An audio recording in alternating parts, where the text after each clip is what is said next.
Ó, mais uma dica aí, ó. Tô com esse notebook aqui, um Sony Vaio, né? Mais antigo, tela touch, até bonito, bem conservado, né? O cliente estava reclamando que o equipamento estava desligando e fazendo um barulho no cooler. Aí eu acabei de verificar que o cooler estava travando, né? Era simplesmente esses pedaços aqui mesmo da carcaça que estava aqui, ó. Em algum momento foi feita uma manutenção, né? E não sei como, não sei como não, na verdade é bem simples, né? Provavelmente entrou por aqui, ó, e ficou enroscando, né?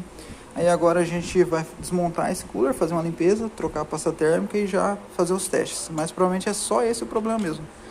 O plástico entrou ali esses plásticos, né? Entraram no cooler ali, né? E ficaram enroscando. Com isso ele não rodava e a máquina superaquecia.